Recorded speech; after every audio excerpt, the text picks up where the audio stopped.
Welcome to the week 2 of our panel webinars with KZN Top Business Women 2022, where we are going to be engaging with the finalists. It's the second round, and we're chatting to women in KZN who have exemplified performance, innovation in their sector, and also contributed to their communities. I'm Zanele Luvuno, and I will be your host for this webinar. Welcome, ladies. Everybody's on silence. Okay, so what we're going to do is we're going to do 60 seconds.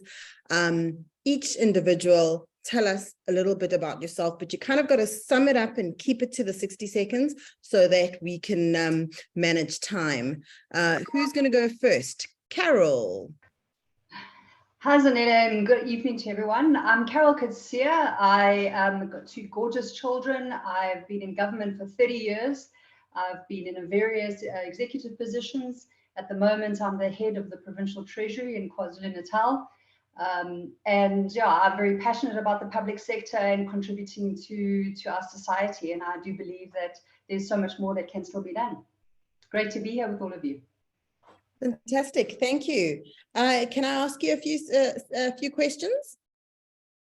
Of course. Okay. Awesome. So tell us, what do you think the greatest challenges that are facing public sector in KZN are in 2022?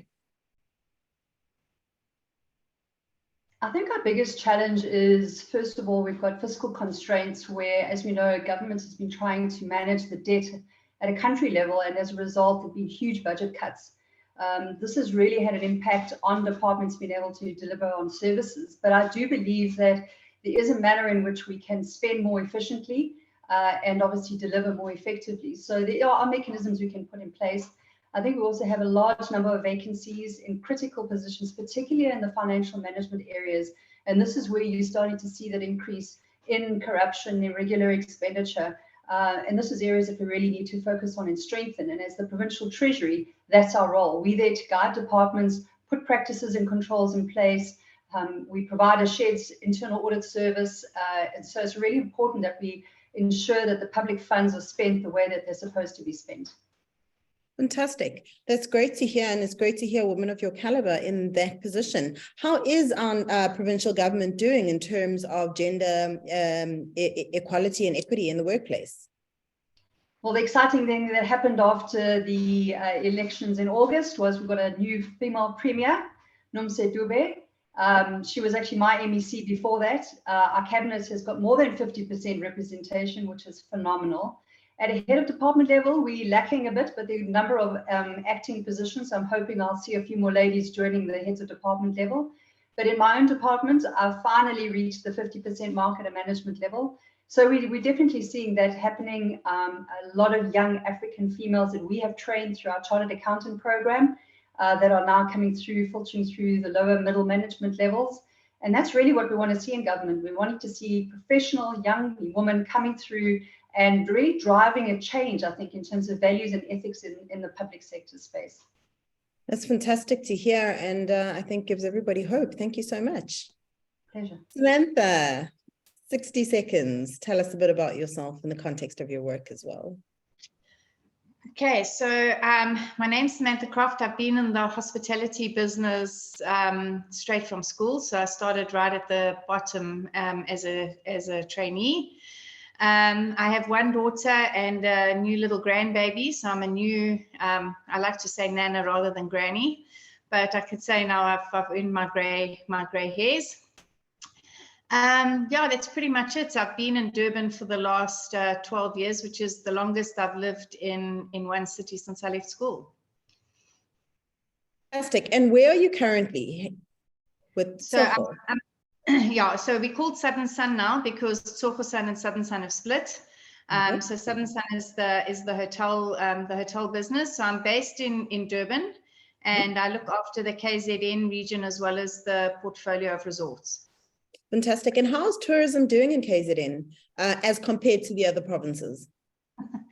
Well, you know, we have a joke and we say all we need now is the locusts or the plague, and then we've had everything thrown at us. But But we do think that as KZNers, if nothing else, we've got tenacity, right? Yeah. So it feels like as we overcome one hurdle, there's another one there. So yeah, we think that we don't think all is lost.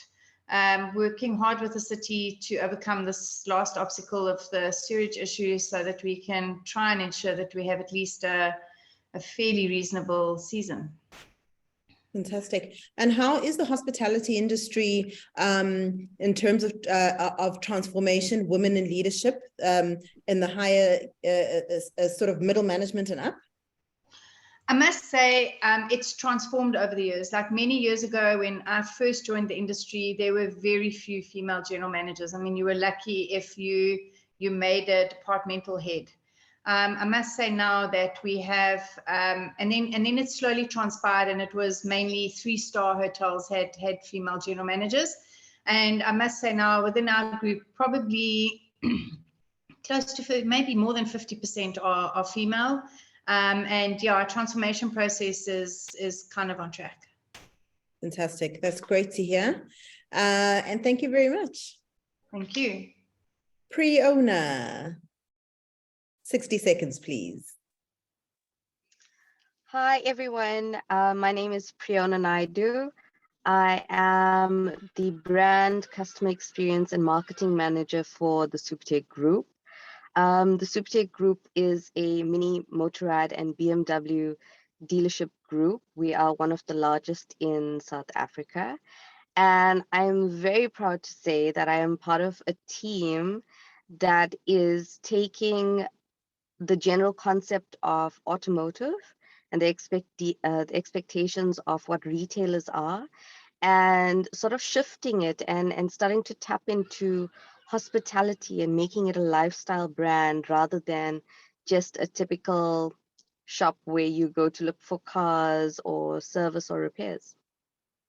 Awesome. Thank you. And Supertech is one of our sponsors. And you being in brand obviously would have been part of the decision-making process to get involved in this project. Why this project? What is it about this that appealed to you? So from a personal perspective, women empowerment is such a dear project to my heart. I've been in industry for a little over a decade.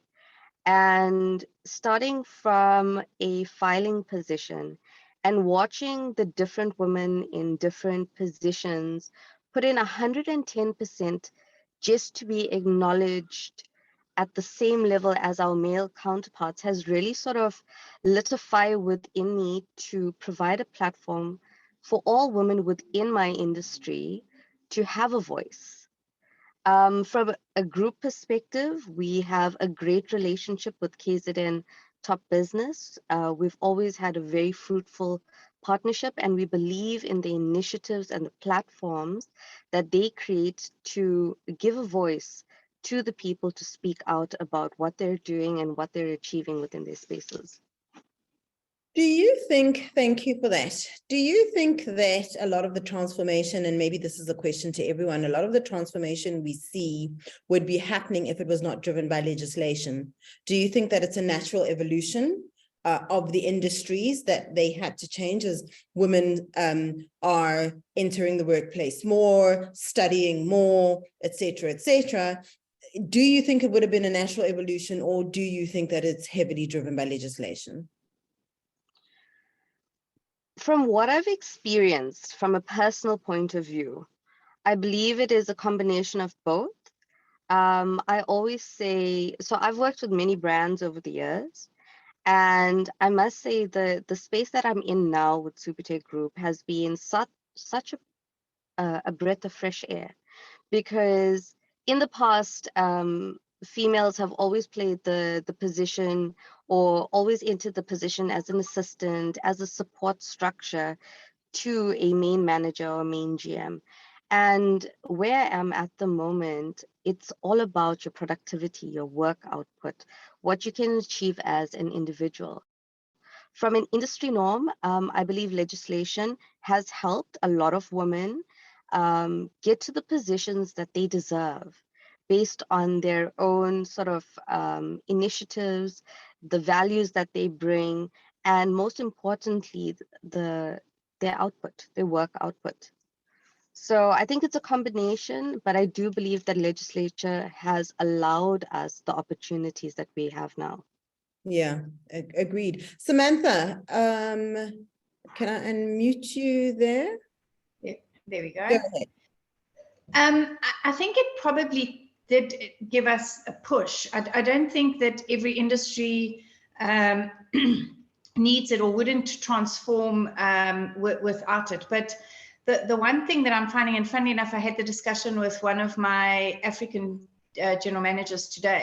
I have 3 in my portfolio, and I can tell you honestly that they are all there on merit and because they do a phenomenal job and they've earned their stripes.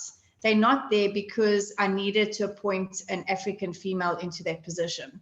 So I think that there is a danger that it kind of, not cheapens, but it kind of makes the achievement to certain people not real and not hard worked for, if you know what I mean. So I'm all for it, and I think it served its purpose way back, but I don't think it needs to be a blanket like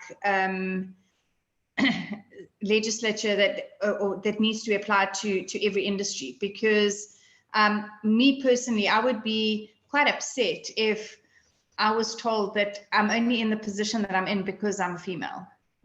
I want to be in the position that I'm in because I'm good at what I do and I deserve the job. So I'm going to ask a question, heard, and I think what you're saying is quite valid. What do we then make of, I have a recruitment background, so over 2 decades, recruiting sort of from entry-level professionals, young CAs, all the way up to board members of listed businesses. So thousands and thousands of hours of speaking to candidates, speaking to clients, and having witnessed interview processes. Do you think if the legislation was not there, do you think if the legislation was not there, that transformation would have happened at the pace that it's happened, right? And what do you then make of affinity bias? Because it's a very real thing in the hiring process, right? When our clients hire, people tend to hire people that speak to similarities that they have, and we're talking about people's discretionary behavior here. It's the X factor, because if I'm looking for CFOs, I'm going to make an assumption that everybody's got the core technical skills. Everybody's a CASA, they've got the experience that it is that I'm looking for. But it's going to be the X factor, right, that's going to make me pick one person over another. And all the scientific research says, when you look at all the behavioral sciences, that affinity bias is a real thing in the hiring process. People do what is similar and known to them. Do you not think then that those things would be a barrier to transformation? And it has been, if you look at the transformation stats, because they're still not really that great, right? Do you think that then it is not it would not be a barrier to transformation happening at the rate that it should have for it to no longer then be necessary at this stage of our democracy in South Africa? Yeah, look, I definitely think that if it was not legislated, we'd not be where we are. It definitely did push the transformation process, and rightfully so. And I mean, you do need to be an equal opportunity employer, and at the end of the day, we obviously try. When I hire, I obviously try to hire in accordance with our equity plan. But and you're right, there are some barriers, because I hire, especially in the lower levels, I'd like to hire for attitude and train the skill, because you can't teach someone attitude and tenacity and all those things. And if they've got it, you can teach them, because I've got a mantra that to go up the ladder, you've got to do your 10,000 hours, right? You've got to be, you've got to have those building blocks. You've got to know the root of your business to be able to go up the ladder. So you could train someone on those skills, but if you've got that, if they've got that attitude, you can work so much better with them, you know. And but you're right, from the beginning, if there was no legislation, I don't think we would be where we are, and we're not where we should be. You're 100% right. But I do think one of our hurdles that we've got with the youngsters or the millennials or the Generation X of today is currently they have this thing of instant gratification, right? So they'll go to varsity, they'll get their degree, might even get cum laude. And the expectation is, I'm going to walk into a position now as a top manager. And they don't want to be down the chain. So now you're stuck, because your lower level staff or middle management, they're the ones that need to have that attitude and the acumen, because you've got to build them up to become your senior management. But they don't want to start there. So you're kind of in a catch-22. Yeah. Yeah. And just a sidebar, can I be, in response to something else you said, is there room for me to be an employment equity hire and fantastic at what it is that I do? Why is there this assumption that because somebody is an employment equity hire, that they do not have the capability to fulfill their job? Because it does tend to exist. It does. 100%. I don't believe that. So when I hire and I have an equity candidate and they're the best person for the job, they get the job. If they're not quite the best person, I'll hold on a little bit, because you also don't want to set them up for failure. Yeah. You know, it's not a tick box exercise, because you know, these are human beings you're dealing with. They, you know, there's mental issues and all of those. You know, you don't want to traumatize somebody, and you put them into a position that they're not ready for, not quite capable of. So it's a huge responsibility. And that's what I try and tell my teams is, yes, it's important, and you've got to do whatever you can. And I need evidence of you looking, and recruitment agents or whatever the thing is. But you also don't want to set someone up for failure either. It's incredibly important. It's important for the organization, I think, as well as for the individual themselves, that it really does have to be the right person for the right job. Yeah, I mean, at the end of the day, you know, it's not about that whole, if you want loyalty, get a dog, but you do want staff, you know, you don't want high staff turnover, because to be honest, you know, every time you train someone up and they just get going, and it takes you months to get someone really, really up to scratch. And, you know, again, their personal issues, you know, that you create by over promoting someone when they're not ready. If, you know, yes, there are times that, you know, I always say, you're never ready for your next promotion. Like, there's always going to be something you've got to learn. But if there is like a safety net, and there's some sort of support system and structure in place to support that individual to grow, that's great. But if there isn't, and it's a totally standalone, and you're putting someone in a city like in a Kimberley or Uppington or somewhere where there really is no support, you really don't want someone that's going to sink. 100%. Thank you very much. And thank you for sharing your views with us. Priona has her hand up. You can unmute yourself. Sorry, I think perhaps I want to add a bit of clarity to my answer when you asked about legislature versus, I think you said somebody getting the position based on merit, yeah? So I believe that legislature has allowed a certain generation which has hiring power to be more open to female candidates. So it may not force them, or it may force them depending on the company that you work with, but it's a topic of discussion now. It's something that is discussed freely, whereas in previous times it was not even discussed. So I think it is, like the previous lady said, it is unfair to use a blanket statement, but I do believe there's merit in terms of the conversations that it has started within companies. Fantastic, and especially in the automotive industry. I mean, that's a predominantly male Absolutely. industry, for example. Awesome. Thank you very much, Priyona. Nondumiso, Thanks. you asked me not to start with you. Are you ready for me now? 60 seconds, please. I'm very, very ready. Good evening, Zanele. Good evening to the beautiful ladies, fellow panelists. My name is Nondumiso Mtwa. I am a daughter. I am a wife, a mother of 2 wonderful sons. I am the CEO and founder of Idwala Property Group, which is a company which I founded after many years of experience in the industry. We specialize in real estate services to businesses and individuals. Our core business is residential and commercial sales, marketing of off-plan developments, valuations. We also have in-house bond aggregation, which is a very, helpful tool for our internal buyers as well as our external clients. That is awesome. Thank you very much. And tell us, just so we can get some insider trading going, how is the residential property market in KZN going? At some stage, I heard that we were doing incredibly well. Care to share some insights? Well, actually, the amazing thing is that during the pandemic, we did very, very well.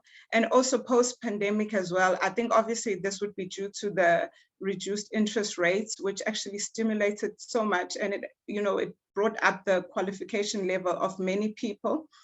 At this very point, when the interest rates kind of bumped up quite a couple of times in the year, we did kind of face a bit of a stalemate. Everybody was wanting to watch, what is going on, especially over the past 2 months. But people will always need property. People will always be buying and selling because you'll get those who saying, oh my, I have to sell because now the interest rates have jumped up, so I suddenly can't afford. So you will always get the seller end of the market, but also you'll still get buyers who can still afford and who say, you know what, it doesn't matter where the interest rates are. At the end of the day, I need to enter the property market. It may not be at the level I would desire, but I still need a property, I still need a home. So, we are we're still resilient, we're still there, it's still working, it's actually still doing pretty well, I must say. Sorry. Thank you for that. And barriers to entry for into the property game. What are the key sort of like top barriers to entry? Previously, as you know, that we were the EAAB, the Estate Agency Affairs Board, which has now become the PPRA, which is the Property Practitioners Regulatory Authority. So now what it has sought to do is, address exactly what you ladies were talking about, the issue of transformation. So I think at this point, we are at a point of now stepping into the PPRA and obviously looking for results, because in terms of transformation, there is much, much to be done in this area.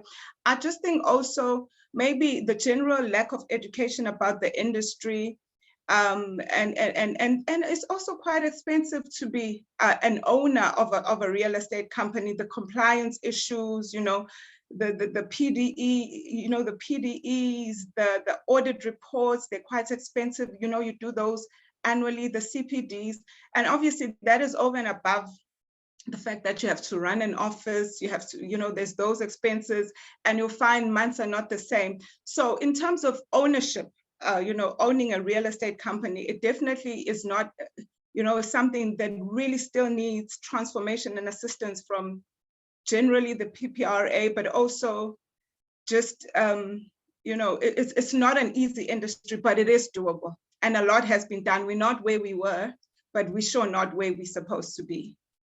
100%. Thank you very much. Benita, 60 seconds, please. You are on mute, Benita. Good evening. Hi, everybody. there. So 60 seconds is not a lot. I've got a lot to say, but I'm going to try and keep it brief. Benita Ardenbaum. I am a wife of 35 years, a mother of 2 adult children, and I am the founder and director of Benita Ardenbaum Attorneys. We are a family law specialist firm, and we do conveyancing as well. The kind of matters that we deal with are divorces, a lot of domestic violence. We deal with international Hague abduction matters, maintenance for children, maintenance for spouses, big custody disputes for children, access to children, and that's just a few of the topics to mention.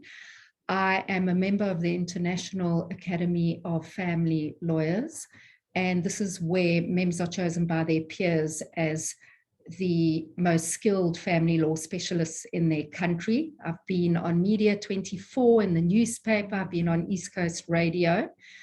I have an incredible team of all women attorneys in our firm, and I have an incredible passion to give vulnerable people a voice, and particularly children and women.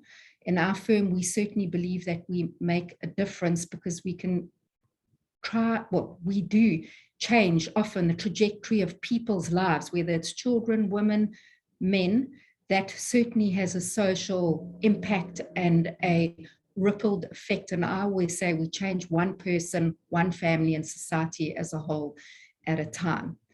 I've mentored many young women into becoming attorneys, and our uniqueness is that we are available 24/7 for our clients.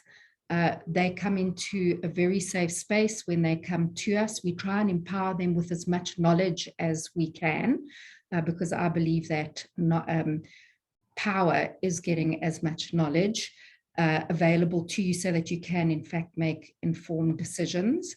And I just believe that women should actually follow their passion and purpose, because then success will follow. Fantastic. So that's a little bit about me. Thank you so much. How inspiring. I mean, talking about passion and purpose, how did you decide to specialize in family law specifically? Yeah, so I have an incredible story, and my circumstances actually, my experiences shaped my life into what I am actually doing today. So when my mother was 16 years old, she found out she was pregnant, and she basically starved herself and me in turn for 7 months so that nobody would discover that she was actually pregnant. When they found out she was pregnant, she was whisked away to another city, and because she brought a lot of shame on her family, and I was given up for adoption. And when I was 3 days old, and my mother didn't have a voice and she didn't have a choice. Also, when I was about 6 years old, I was sexually abused. And again, I didn't have a voice. So that actually drove me to find my passion and purpose in life. And that's why I believe that our circumstances and experiences that actually happen to us in our life, that ignites something. I certainly have a fire in my belly, which creates my passion. I love what I do. So, and I do what I love. And I always say my vocation is my vacation, because I can't wait to get up in the morning. I get up at 4:45 in the morning, and I really can't wait to actually get here. It's a high pressurized job. We carry a lot of responsibility. So I've got this amazing team of women whereby we support each other, we collaborate. We're certainly not competitive. We work as a team. And that's what I try and espouse in the values of our firm, is a more feminine aspect of empathy and compassion for people, and actually how to communicate with people so effectively, because I believe that, or I love people far more than I love the law. The law is there to serve justice, but it's the people that we communicate with is what actually is so inspiring, to hear people's stories and to try and help them. Often people come in with very, very traumatized circumstances into the firm, and we're here to obviously support them. So it goes beyond just giving legal advice. I end up being a counselor. I have people phoning me at 2 o'clock in the morning. I've driven to the hospital on weekends or during the week because one of my clients was, abused badly. So it takes a lot of grit and determination, but I think absolutely a love for this. And that is why I love what I do. Thank you so much for bringing us into your space and sharing your story with us. I always think that it is so important to share our stories because you never know who's listening and you never know who needed to hear what you had to say right now in this moment, in order to be able to create a necessary shift for themselves in their life. So thank you very much for that. A question I'd like to ask is the work you do, like you said, it's tough, emotionally tough. Yes. How do you find balance? How do you not take it home, or how do you manage that and then still manage to be you yourself as an individual? Okay, so that's a really great question, Zanele, because it is so difficult to find the balance. But I seem to have mastered that. I've been doing this work for 28 years. And as much as you think you can try and dissociate yourself from your matters, you can never do so. So I have found that for me, it's to take a great degree of care for myself. So that means I run almost every morning. I run on the promenade, I go into the forest. I also spend time with my family, my children, with my husband. I paint by numbers, which I love because that relaxes my nervous system. I sometimes do a bit of pottery. Also, what I really love is I run retreats for women, sometimes for my clients as well. I find that incredibly inspiring to me because when I can inspire other women, tell them my story, share stories, impart some of the wisdom that I've gained over all of the years through all of the different matters that I've had to deal with. So I love doing that. And I'm always studying. I'm always learning. I learn from other women. I get inspired from people. Sometimes you can just meet a person in a supermarket and you can have a short and brief exchange, and that person can actually change your life in that moment. So that's pretty much what I try and do for balance. But I have to say that on the odd occasion, I do binge watch Netflix series for a couple of hours. It certainly calms me down. I think KZN Top Business, they asked me what is it that I like to do in my spare time, and I was like, walks on the promenade. So you may bump into me in some mornings. I'm out there as well. And I said, I don't know, Netflix, something mind-numbing. Exactly. Absolutely. Yeah, fantastic. Thank you so very much for sharing your story with us. Thank you. Awesome. Natalie, 60 seconds. Hi, Zanele. Evening, everyone. I'm Natalie Keegan. I'm a mother to two boys, 17 and 13. My eldest going into matric next year and my youngest starting high school. I'm an experienced PR and communications professional. I've got plus minus 25 years experience, mostly in the corporate space. So recently I redirected my career. If you had asked me a year ago if I saw myself in business or as an entrepreneur, I would have said definitely not. But here I am. I can now say I'm a businesswoman. I partnered with Everest Strategic Communications.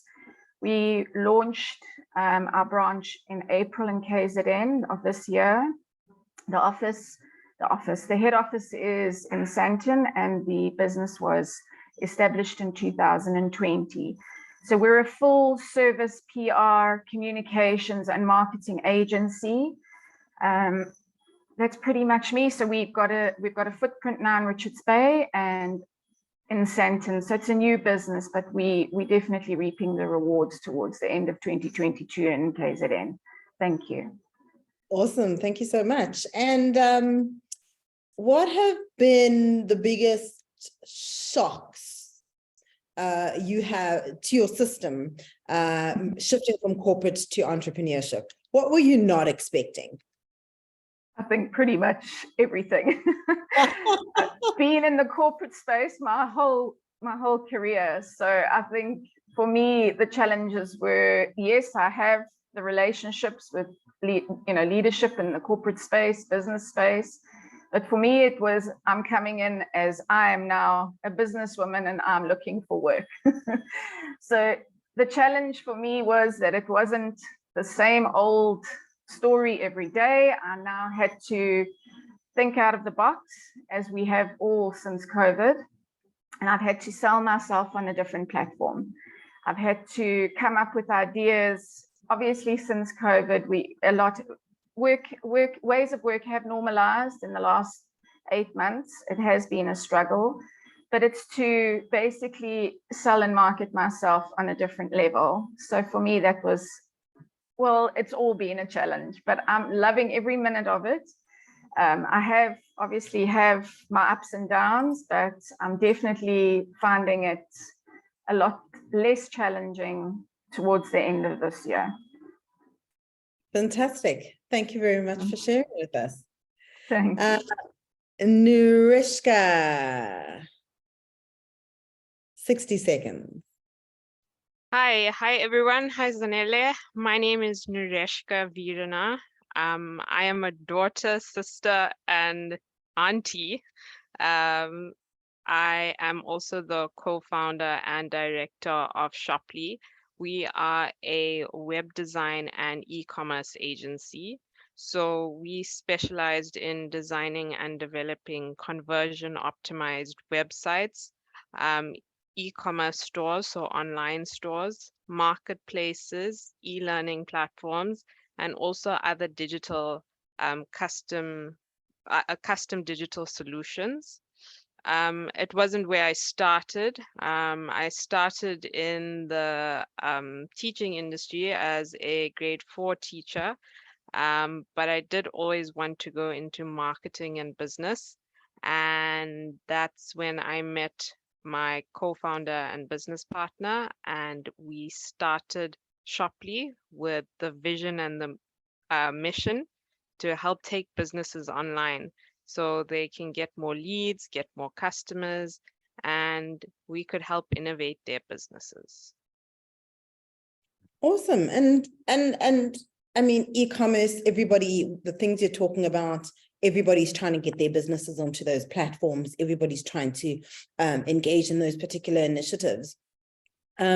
What do you think are the greatest challenges facing SMEs, right?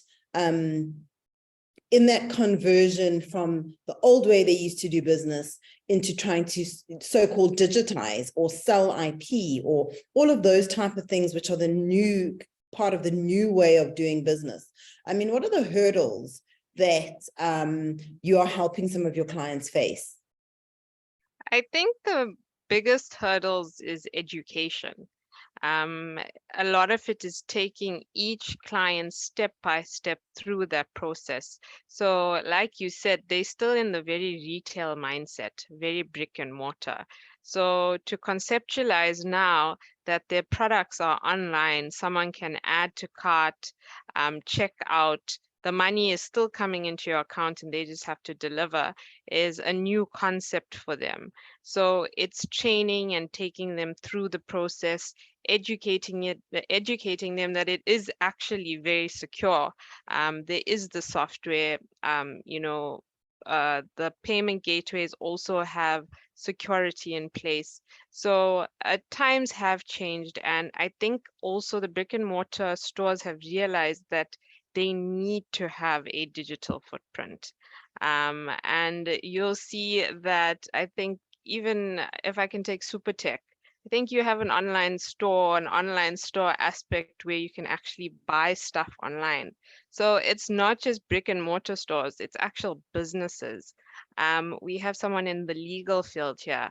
You'll see in the online space, there's a company that was started called Legal Legends, where they help you with your contracts. They've got templates online that you can customize. So yes, the e-commerce space has exploded.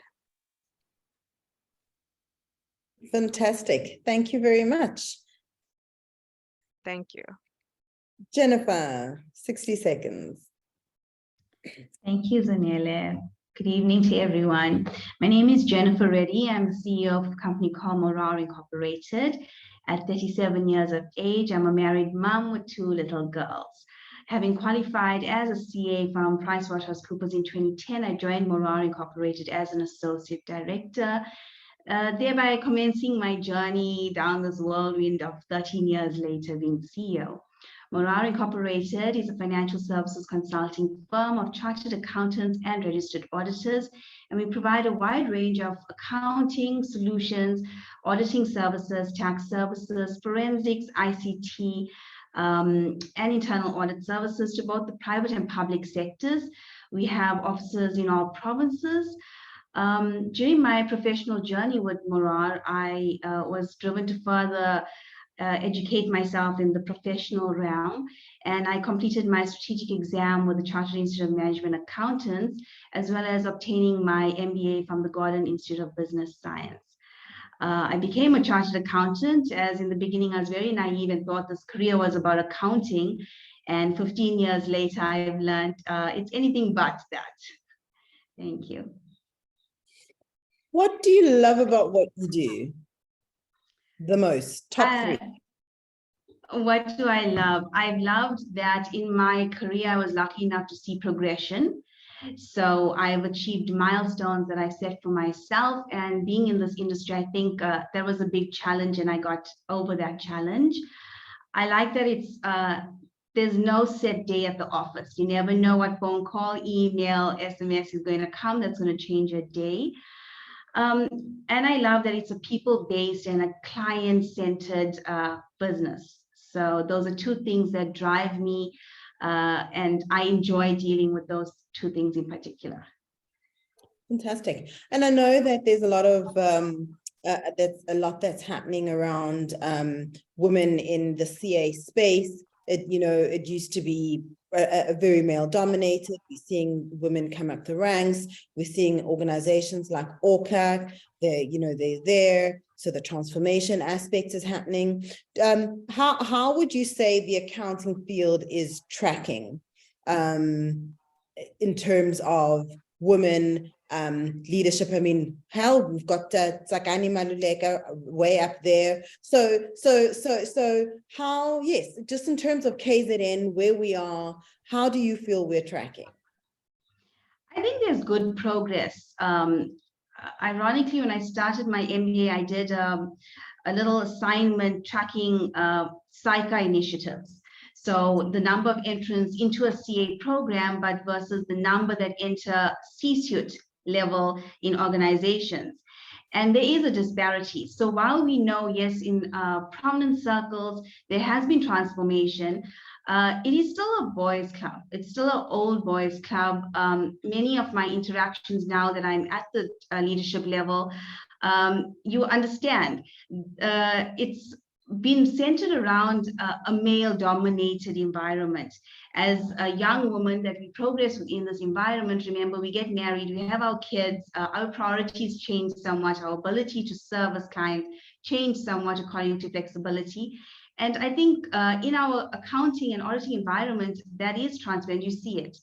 On the flip side, though, I think in my 15 years, I see there's many women that want to climb up the ranks. So the sort of drive is there. Recruitment is much better. There's a lot of transformation at that level. It's the retention to get them into the leadership positions is what I think is the challenge. And what sort of initiatives? I mean, I know that a lot of organizations have standard practice around leadership development. They identify the people that they think will be great. They send them to Gibbs, or they send them to, Graduate School of Business, UCT, or Harvard, or whatever it may be, and they put them on track and they teach them all these great things.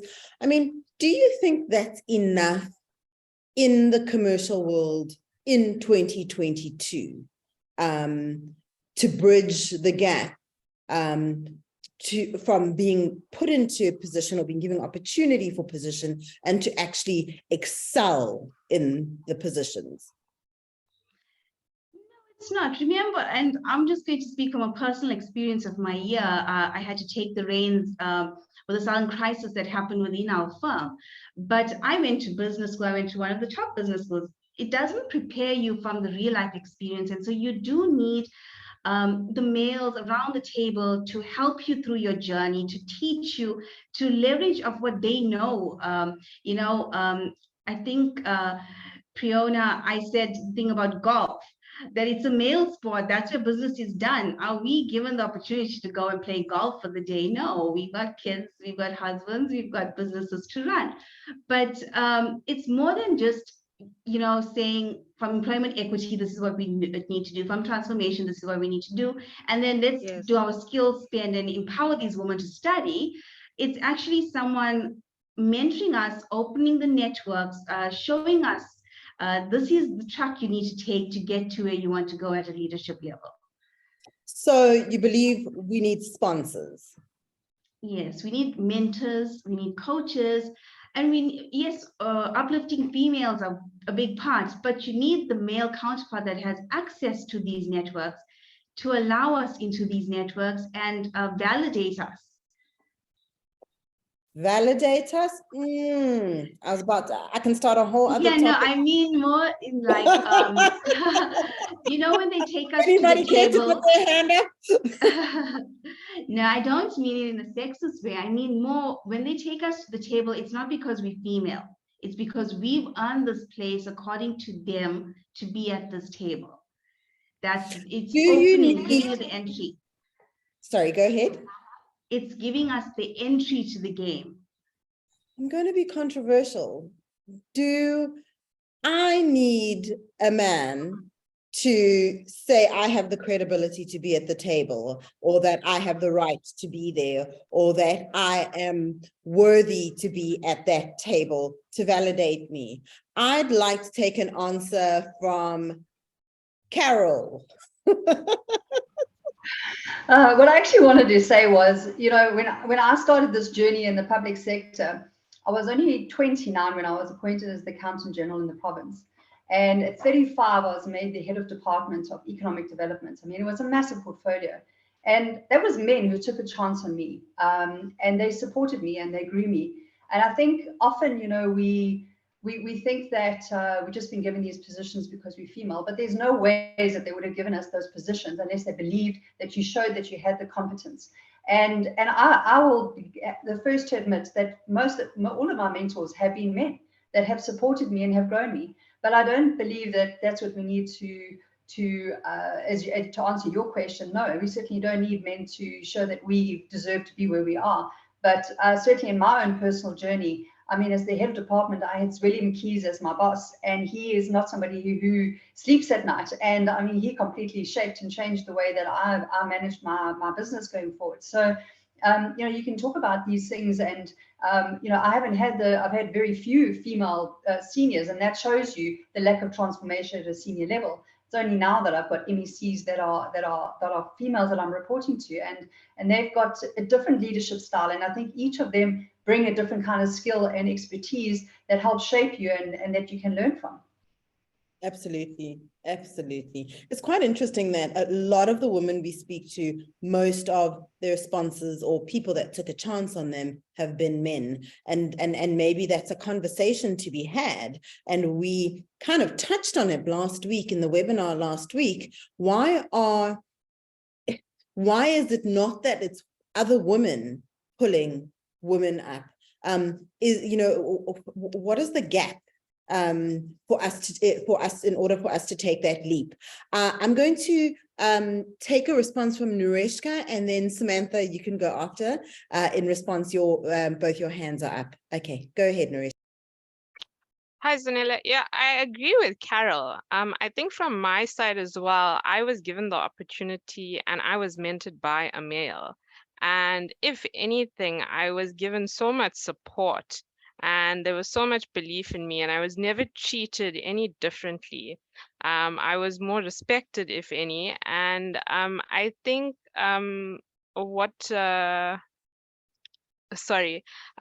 previously, I think what Jennifer, or how I think I was relating to that is, I don't think it's about validating us or us coming to the table, but I think it's the all boys club and they can introduce us to the club. And once we introduce to the club, it's much easier to say, oh, hi, this is who I am and what I do. And they're like, okay, you know him. Okay, great. Then it's an easy in. And I'm not sure if that's what she was referring to, but that's how I would have interpreted.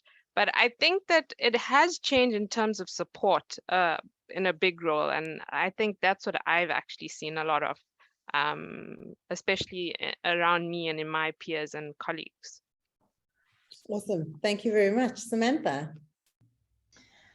I don't want to be a member of the boys club and I certainly don't want to be validated by the men. I think historically we would have been given the opportunity by a male because we in male dominated environments. So majority of the top level in industry has been male historically. So you would have always been given the break by a man. I mean,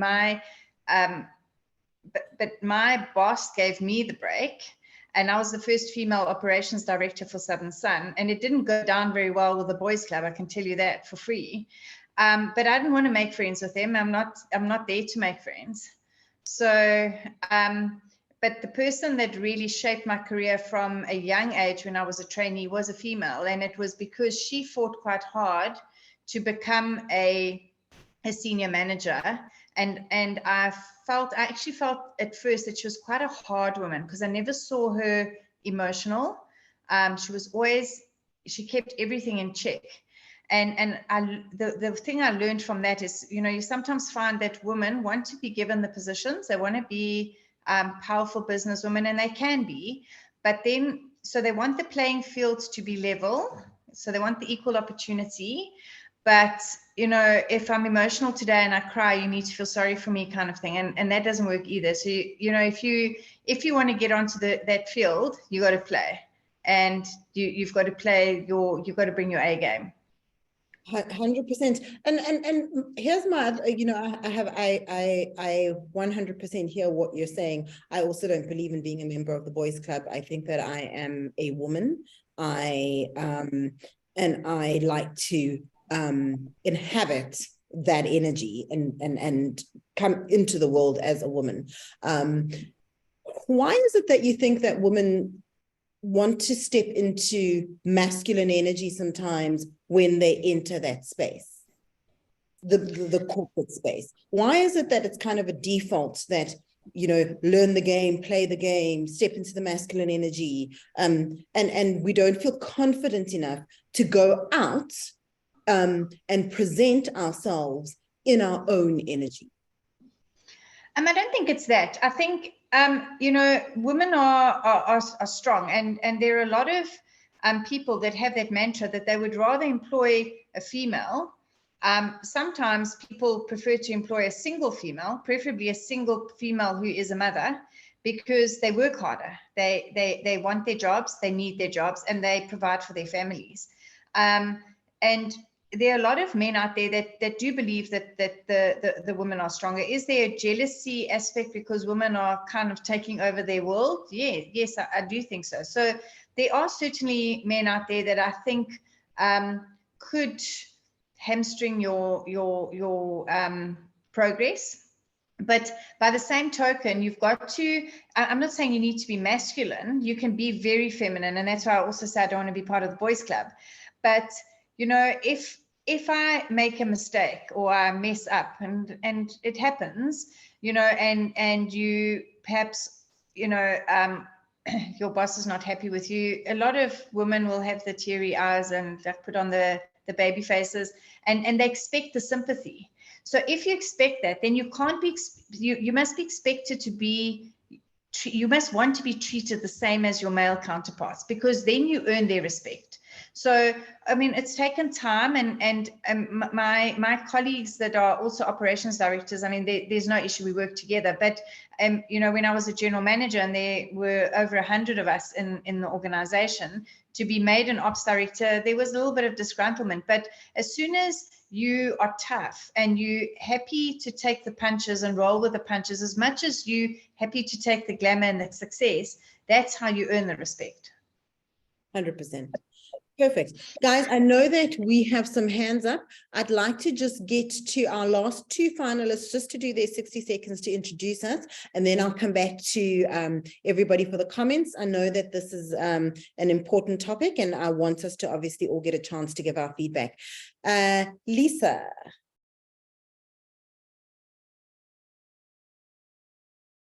Hi.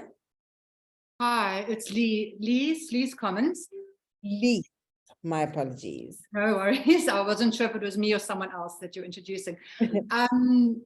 Yeah, I am a freelance journalist. I've worked as a journalist for the past 23 years. I've worked for various publications across South Africa, and I have been freelancing since 2013. So I write for mainly newspapers and online publications, but I also engage in freelance corporate writing and public relations writing. I service several PR consultancies, both locally and internationally.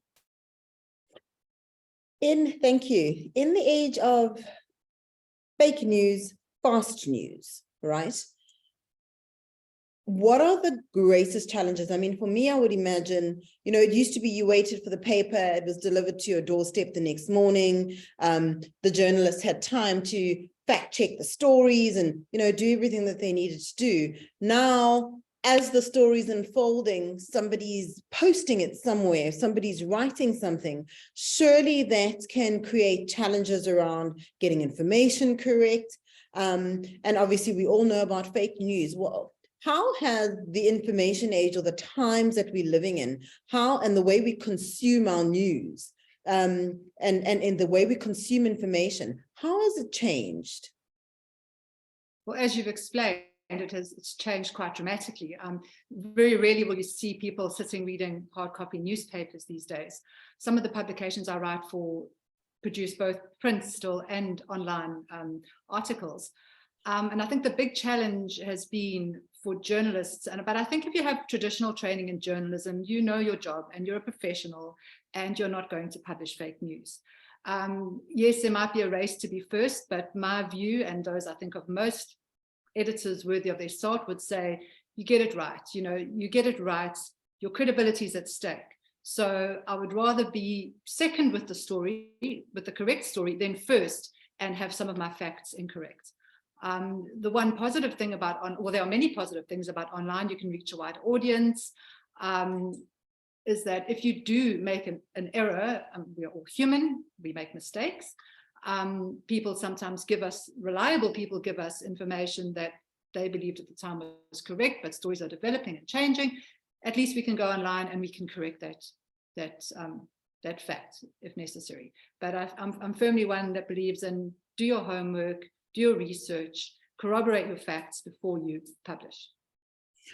And it used to be that you went to sort of journalism school, you went to university, you studied how to enter into this particular industry. I mean, now I can just pick up my iPhone, open a YouTube channel, and I can be a mouthpiece and I have an audience, like you just said. How has that impacted your industry? In a way, there's a flip positive sides to it. I mean, you get the fake news, but then you also have I'm sorry, someone is trying to call me and they know I'm in a webinar, my apologies. On the positive side is that we find stories online. Often Twitter will be the first place a story breaks because there's a motorist, he's at the scene of the big accident, he posts the photographs, a video, he's right there. So that gives us access to the scene much quicker than getting in our vehicle and driving out there for 2 hours. So wherever we are in the country, we can report on stories, but we've still got to corroborate those facts. You can't just take it as fact. One would say, yes, there's a lot more competition in the online space, but I think publications that are credible, you as a reader know where you're going to go for your news. You know those big five. who, and I won't mention them, but you know where you're going to find credible news. And that's where you're going to go. You might see something on one of these aggregation sites that just copy stories from wherever and steal them and put them online, or something on Facebook or on WhatsApp that's posted and fake news. We had a lot of that with the riots last year. And, you know, you will go and check and see with a credible source. So I think there's very much still a place for traditional journalism. What do you enjoy writing about the most? What's dear to you? I love writing stories, inspirational stories. You know, I love writing about entrepreneurs that have made it. You know, they've started small. There's a firm called Majosi Brothers. They started in Umlazi. They loaded their first window onto the last bus to deliver to their first client. So that when the client woke up in the morning, they would believe that they had just delivered it with their bakkie. You know, and that's how they started. And now they are building in your Cotswold Downs and your Zimbalis. And, you know, so those stories are inspirational. Those guys have made it to the Forbes 100 list of 30 people under 30, you know, who have succeeded in business. Those stories inspire me personally. And then I also love giving a voice to the voiceless, you know, to people who otherwise wouldn't be heard in society. Yeah. Fantastic. Thank you so very much for sharing with us. And last but not least, I believe we have Narusha, and I think I have spoken to everybody else. Narusha, 60 seconds, please. Hi, I'm Narusha. I run a company called Visual Network SA, which is a one-stop production store, assisting movie productions with locations, accommodation, catering, crew, transport, and anything that one would need to shoot in KZN. I've worked with Carol, and she's amazing. I'm also the city producer of the 48-hour film project, which is an international short film competition whereby a short film in one weekend, and they get to see it in cinema the next, like 2 weeks later. And it's an amazing opportunity because the winner of, it's in 130 cities around the globe, they participate internationally for the top 10 film, which then gets screened at Cannes Film Festival. So just by entering a short film, somebody can end up there. Yeah, I'm also heading a project now with the KZN Film Commission, whereby we're going to be training and developing digital entrepreneurs, as we call it, creating short content and getting used to monetize smartphones, whether it's creating an advert for, you know, business in the area, or just getting your story out there or somebody else's story out there with a mobile phone, which is what we all have, but just to monetize it. Speaking of monetization, thank you. I mean, we see so much content out there, right? And it's time consuming. I almost feel that putting out that content is a full-time job for businesses, you know, for individuals. How, you know, what are some key ways for anybody who's a business or an SME or thinking about monetizing digital? What are just some ideas that you could share with us? Some ideas, or what really works right now, is affiliate marketing and pairing up with influencers, because they have like a huge network of followers, and their audience obviously trusts them and likes the content that they're sharing. So, you know, providing some brands, or, you know, placing your brand there, or giving them products to sample or to review, and giving them a link to your online store so people can purchase from them and they make money, and your brand and the brand makes money. So I think that's just one way, because you're right, there's just a lot of things online right now. Well, yes, and I think it's a lot of hit and miss. I mean, I'm thinking if somebody is in an SME or somebody is new to this particular space, you know, just some direction, where I think we've been bombarded with information, so it becomes really difficult to know, you know, what we should be doing, and, you know, which direction one should be going. So and I think bigger organizations can afford to miss, right? A couple of times they've got the budgets to do that, but maybe smaller businesses not. And hopefully if somebody's watching, you know, we've been able to give them some information that can be helpful. Reshma, thank you very much. And I had made a mistake. We have one more person on the line, and that's Reshma. Hi, Sanele, thank you. Yes, I thought I'd remind you. My name is Reshma Maharaj. I am the director and founder of 3 companies. Sometimes I get questions as to how I manage this, but I have a great team. I am a mom to 2 lovely kids. I'm married for 25 years.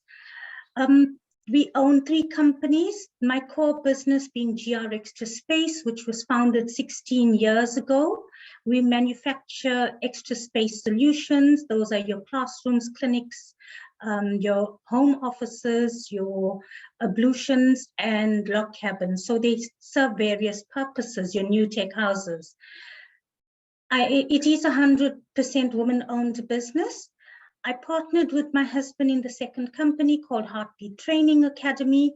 We offer accredited health and safety training programs from your first aid level 1, 2, and 3, basic firefighting, health, occupational health and safety, risk assessment, and we have a list of short skills programs. The third company is more my passion.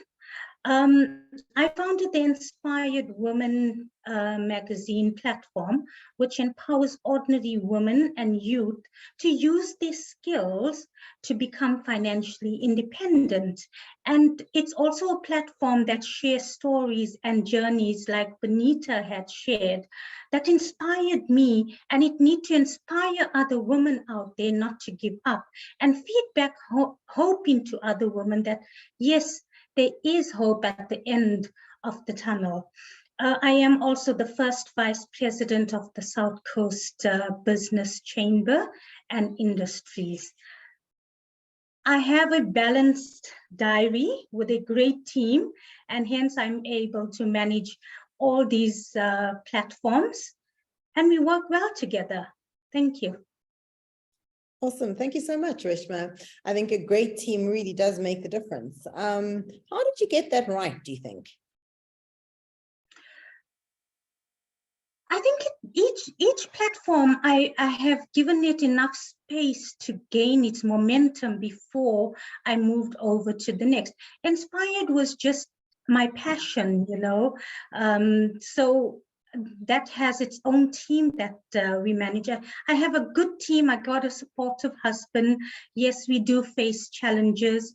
We do employ skilled staff to ensure that all the companies are running smoothly. We have operational managers, we have admin managers, and overall, I oversee that the companies are running smoothly. Yes, we do have unforeseen circumstances. I think what I'm good at doing as well is how to handle a situation calmly, you know, how to handle an unhappy customer with a right and level head.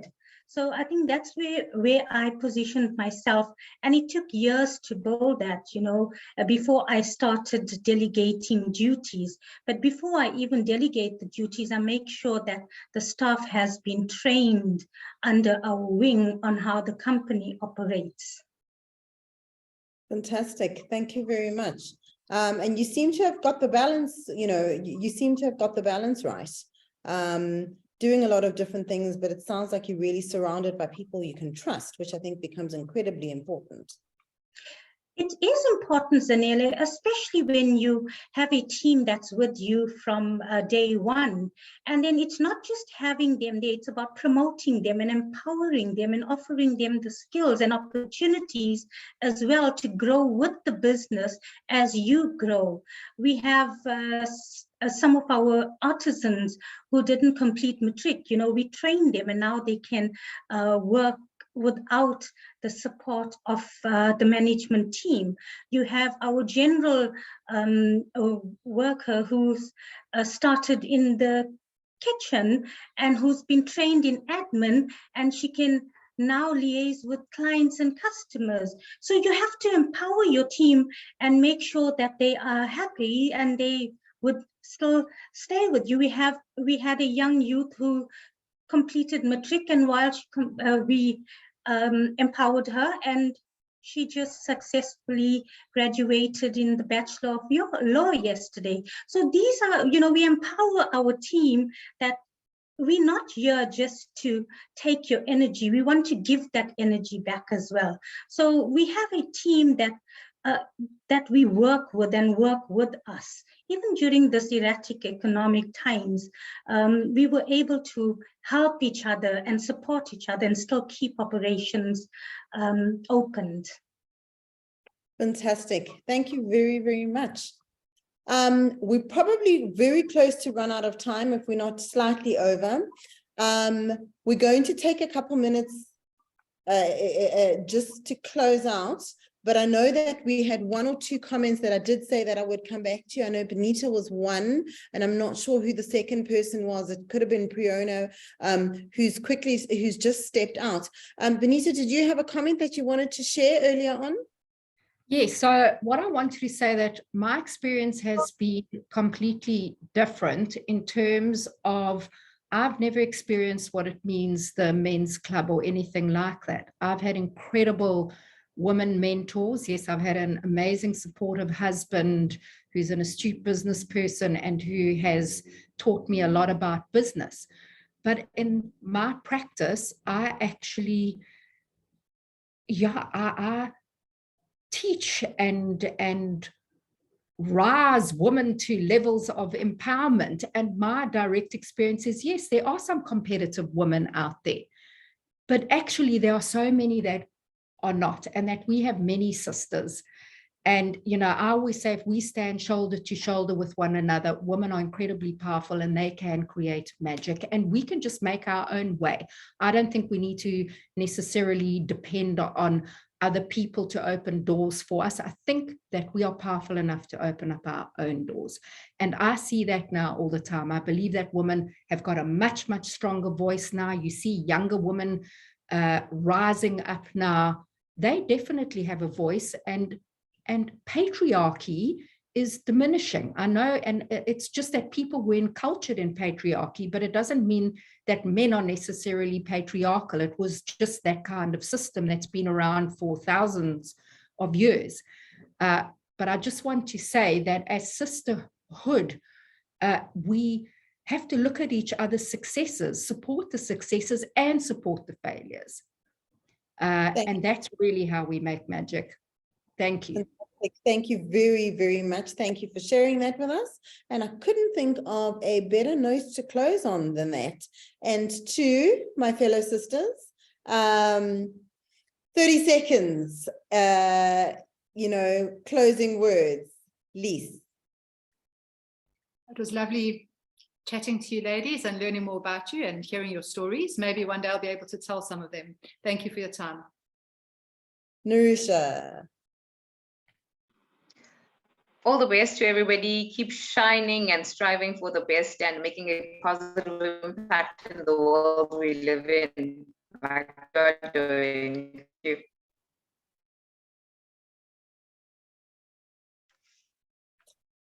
Thank you. Did you hear me?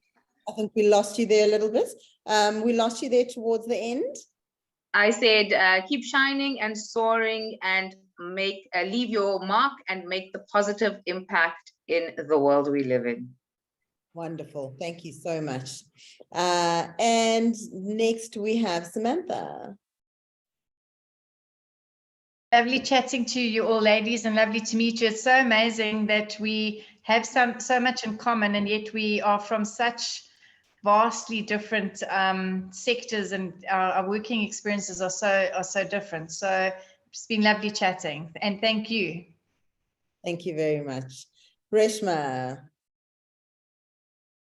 Hi, ladies. It was so lovely listening to each one of your journeys. I am really inspired. I would like to say that during these difficult times, and I know we all are swimming in or going in the same and sailing in the same boat, just keep your head up high, have confidence, be passionate about what you do. Remember how you started and never give up. Thank you. Thank you so much. Nondumiso. Thank you so much, Sanele. Thank you to all the beautiful ladies, wonderful stories. I would just like to say, even to the ladies that are listening to us, You know, whatever your hands find to do, do it with all your might, do it passionately, do it with tenacity, and never be afraid to take a chance on yourself. Give yourself a break, give yourself a chance. You know, you can do it, you can make it. Have faith in you, because whatever, you know, desire that you have, it means God has put inside of you and He's given you the capability to actually fulfill it. Thank you so much. Fantastic. Thank you. Carol. Thanks, Anele, and it was great to meet such inspirational, powerful leaders. I think for me, it's just about, you know, everybody has a role to play. And I think with this type of leadership and with those that are listening today, I really would encourage everyone to try and make the change to see the South Africa that we want to see for our children. Thanks. Awesome. Benita. So I actually want to just give a quote of Brene Brown, and she says, only when we're brave enough to explore the darkness will we discover the infinite power of our light. And Thank you. is, I'm saying that for women. Thank you very much. Thank you. Rishka. Thank you, Zanele. Thank you to all the lovely ladies. It was lovely to hear such inspiring stories, and yeah, from being in different industries, but having such amazing stories. And I think it's very inspirational. It just makes you want to do more. It's nice to see how passionate everyone is about their industry as well. And I look forward to actually meeting everyone in person on the 17th. Fantastic. Thank you so much. Jennifer. Thank you, Sunil. Thank you to Grant and his top business team. I think this is an excellent forum to promote empowerment of women and to enable us to share and collaborate on a forum like this. So I think that's a lovely initiative, and thank you, everyone. Fantastic. I think the last person I have to ask is Priona. Have I asked everybody else? Yes. So just on our side, we got to meet nearly all of the ladies while my team and I were filming the interviews. And just on behalf of the team and myself, would like to say, firstly, thank you to KZN Top Business, Grant and his team, Gail, Tracy, you guys are phenomenal. And more importantly, thank you to all of the ladies for sharing their stories.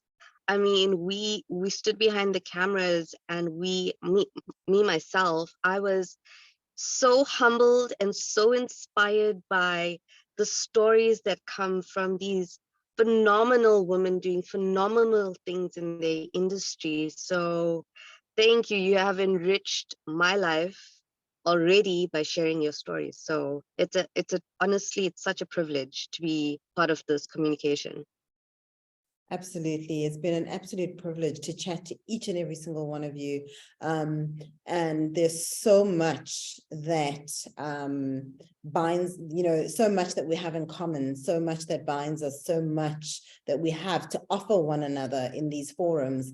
And, you know, really hope that to the people that have joined us and the people that have been listening, we've been able to add some sort of light and some value in their particular journey as well. In closing, just want to quickly give out the prize winners from last week's webinar. So the prize of the Mangwanani Moonlight Spa voucher for a whole evening of pure therapy from 6 p.m. until late with drinks, a meal and dessert was won by Usha Maharaj. Usha Maharaj. And then Kylie Wood won a voucher from the Supertech group for use on their in their online store. And we still have more lucky draw prizes to be won, including a one-night stay for 2 people at either Coastlands Musgrave or Coastlands Umhlanga on a bed and breakfast basis. So join us next week, Thursday, 10th of November, for our final webinar. Thank you very much.